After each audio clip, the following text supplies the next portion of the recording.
ಎಲ್ಲರಿಗೂ ನಮಸ್ಕಾರ. ನಾವು ಈ ದಿನ ಗಣೇಶ ಧ್ಯಾನ ಮಂತ್ರದ ಬಗ್ಗೆ ತಿಳಿದುಕೊಳ್ಳೋಣ. ಈ ಮಂತ್ರವನ್ನ ಶುಕ್ಲಾಂ ವರದರಂ ಮಂತ್ರ ಎಂದು ಕೂಡ ಕರೆಯಲಾಗುತ್ತದೆ.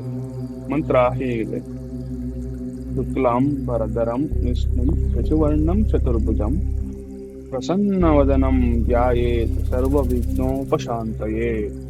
ಮಂತ್ರದ ಅರ್ಥ: ಶುಕ್ಲಾಂ ವರದರಂ ಅಂದರೆ ಬಿಳಿ ವಸ್ತ್ರ ಧರಿಸಿದವನು, ವಿಷ್ಣು ಅಂದರೆ ಎಲ್ಲೆಡೆ ವ್ಯಾಪಿಸಿರುವವನು, ಸರ್ವವ್ಯಾಪಿ ಎಂಬಂತೆ ತಿಳಿದುಕೊಳ್ಳಬೇಕಾಗುತ್ತದೆ. ಶಶಿವರ್ಣಂ ಚಂದ್ರನಂತೆ ಬೆಳ್ಳಗಿರುವವನು, ಚತುರ್ಭುಜಂ 4 ಕೈಗಳುಳ್ಳವನು, ಪ್ರಸನ್ನವದನಂ ಅಂದರೆ ಪ್ರಸನ್ನ ಮುಖವುಳ್ಳವನು, ಧ್ಯಾಯೇತ್ ಅಂದರೆ ಧ್ಯಾನಿಸು, ಸರ್ವ ವಿಘ್ನೋಪಶಾಂತಯೇ ಎಲ್ಲ ವಿಘ್ನಗಳನ್ನ ಶಾಂತಗೊಳಿಸು. ಒಟ್ಟಾರೆ ಸಾರಾಂಶ: ಬಿಳಿ ವಸ್ತ್ರ ಧರಿಸಿದ ಚಂದ್ರನಂತೆ ಪ್ರಕಾಶಮಾನವಾಗಿರುವ 4 ಕೈಗಳಿರುವ ಸದಾ ಪ್ರಸನ್ನ ಮುಖವಿರುವ ಪರಮಾತ್ಮನನ್ನು ನಾವು ಧ್ಯಾನಿಸುತ್ತೇವೆ. ನಮ್ಮ ಎಲ್ಲ ವಿಘ್ನಗಳನ್ನ ದೂರವಾಗಲೆಂದು ಪ್ರಾರ್ಥಿಸುತ್ತೇವೆ.